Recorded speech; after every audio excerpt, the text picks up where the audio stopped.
What's up, AP Lit? Week 4. Wow.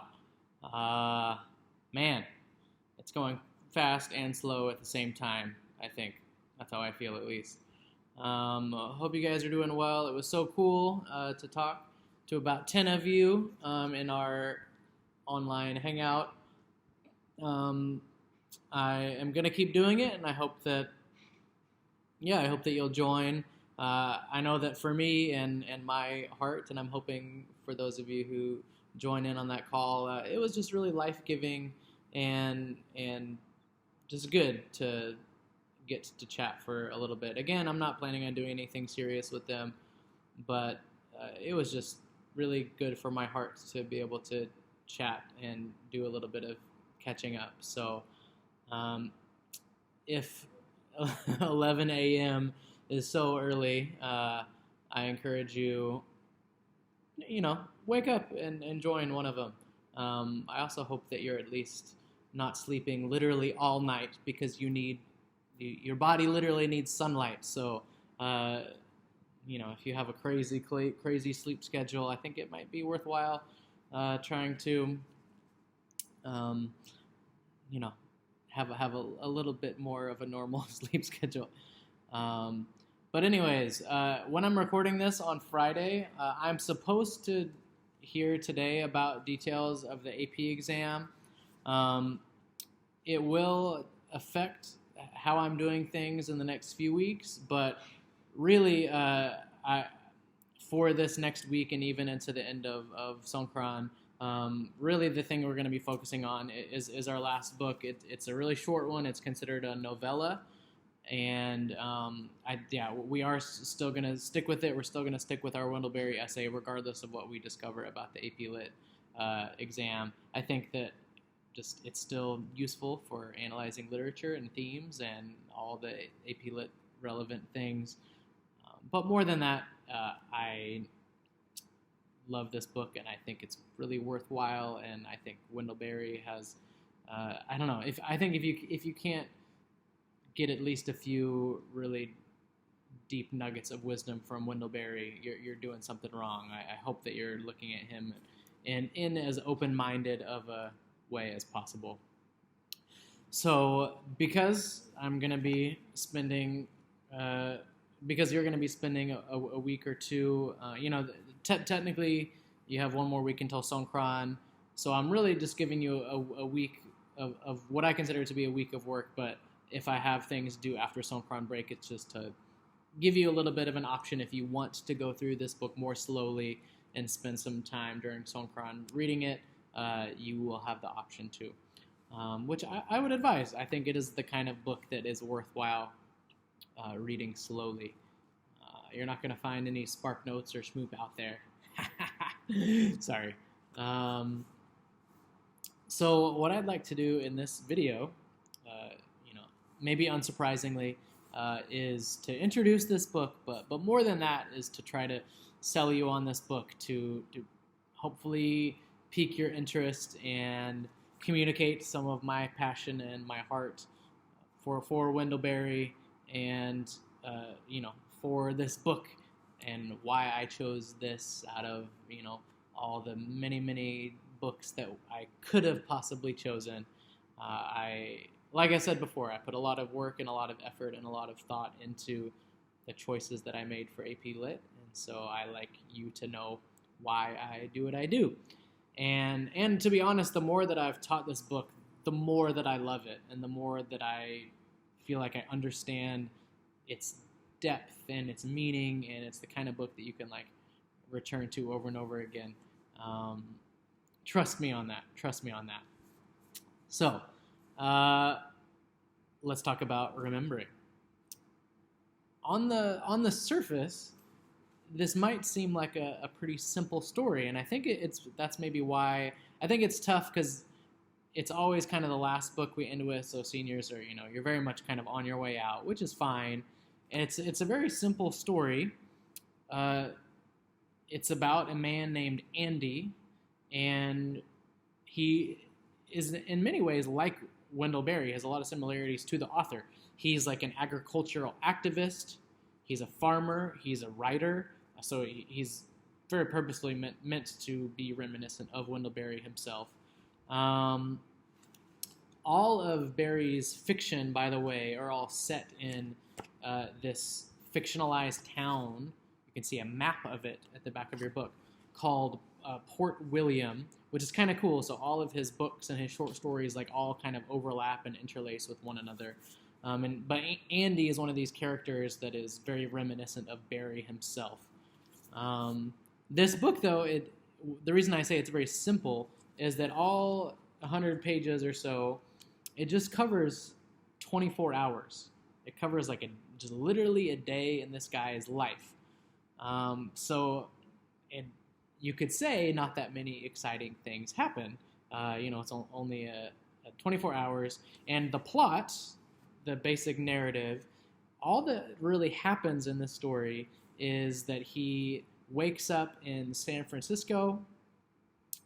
He's presenting at like an agricultural conference, which is something that Berry, especially in his younger years, was invited to do a lot.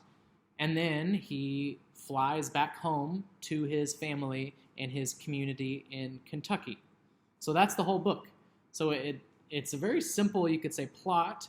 Also, with the title Remembering, there are a lot of flashbacks, which I would argue a lot of the details, especially of the short flashbacks, don't really matter all that much, but I think they're important just because they illustrate the importance of remembering. I think this book says a lot about the power of memory and how memory and being really purposeful about remembering things is a big part of finding healing and making the world a better place, right? Like what we're talking about when we talk about Wendell Berry. So that's kind of some surface level stuff, but now let's talk about some deep stuff, stuff that I really like. So a big thing to keep in mind is that even though the journey that Andy goes on is kind of like, it may seem like not that significant of a journey, it's just a simple plane flight from like a conference back to his home. I think that it follows a lot of the traditional, we could say, archetypes of a journey. I think you can make a lot of connections, actually, to the hero's journey, which, if you remember from my chapel talk I did this year, is like this pattern that scholars have identified. So many stories and ancient epics and myths, and even modern stories too, like so many stories from all these different cultures, all these different times, follow this pattern. So Andy wakes up in this unfamiliar place, and it is like the story of a homecoming, which is the hero's journey story, right? Like it's a person going from into like an unknown world and going through challenges and kind of being reborn and then returning back home. And it's also important, I talked about this in chapel 2, that oftentimes in a hero's journey kind of story, the hero goes through an internal journey as well as an external journey. So I think the journey that Andy goes through inside of himself is just as important as like the physical journey that he's going through. I think that another thing I want to mention about this hero's journey, homecoming type journey, is that this theme of homecoming and even like the concept of one's home is a really deep and important theme to Wendell Berry.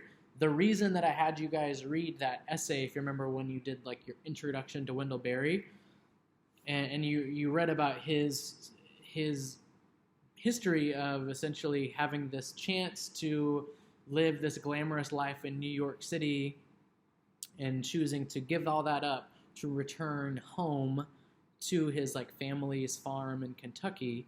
This was not just like a decision of like, oh, I'm gonna like take this new job in this place. Like it was this very profound and meaningful decision on all these levels for Wendell Berry. Like, so to return home to Wendell Berry, and in this book for Andy, this character, to come home, to return back home, it means a lot of things. It's a coming back to community. It's a reconciling with family. It's a taking ownership of a piece of land and a part of the earth that you are responsible for, that you care for. And it's also more figurative, like you could say returning home, the end of the hero's journey, and literally for Wendell Berry himself, returning home means coming to a sense of identity, sense of purpose. It, returning to your true self, being self-actualized. So Andy's journey, even though that it's like, it's just flying home from a conference, we can see this kind of multi-layered, literal and symbolic idea of homecoming throughout this book. That's kind of like the way that you could kind of see this book being structured. But there's more. There's more. Okay, keep watching, because I think there is important stuff to talk about. So to dig even deeper here, and to talk more about the structure of this book, I wanted to point something else out to you. And I think to really get the full depth of this book, we have to understand some of the allusions going on. And I think that a big part of understanding that comes in understanding the very beginning. So if you'll notice, at the beginning of this book is a little poem. You remember that Berry is a poet. And this poem that starts with a heavenly muse is a poem that he wrote. It's not like a quote from somewhere. He wrote this poem. So as you can see, I'm not going to read the whole thing, but it is a bit of a prayer. It is a prayer to the heavenly muse. We can kind of see the theme of homecoming as a part of this prayer. We see, this idea of scattered pieces and scattered members being brought together, being rejoined, exiles returning home, and this prayer of being able to return here in this poem. But on a deeper level, I think that what I want you guys to realize is that this is a very specific kind of poem. And what it is it is what is called an invocation of the Muse. And if you think back to Brit Lit, maybe you remember this. There is a famous type of story that always begins with an invocation of the Muse. And that is the great epics, especially of Western literature, always begin with a prayer to the Muses, or either a prayer to God. The Muses in like Greek and Roman mythology were like the gods that inspired the arts. So we could ask the question, why does Berry start this? It seems like a simple story, but it begins with a clear allusion to these great epics. And not only with this poem, even in the beginning, I would say at the beginning and especially at the end, we see tons and tons of allusions to classic epic poems. So, for example, let me show you a couple, just to be really nerdy.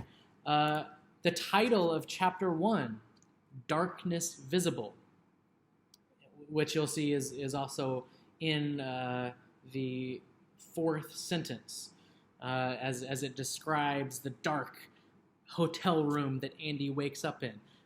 The phrase darkness visible is actually a quote from Milton's Paradise Lost, which we read a little bit of this year. And this is actually a part of Milton's description of hell in Paradise Lost. In Paradise Lost, Milton says that it's a dungeon horrible on all sides around, as one great forest flamed, yet from those flames no light, but rather darkness visible. So we could say that Andy wakes up in hell. It's like this very clear allusion to this very famous depiction of hell.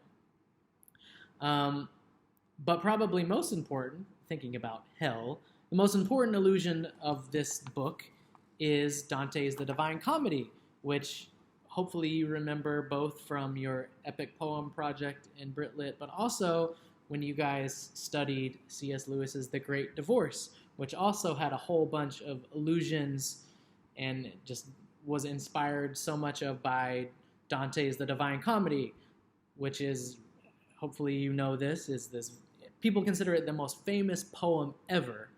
It's this long epic poem of this man going on a journey through hell, through purgatory, and ultimately up to heaven. And so at the beginning, Dante, a very famous beginning, he finds himself in a dark wood.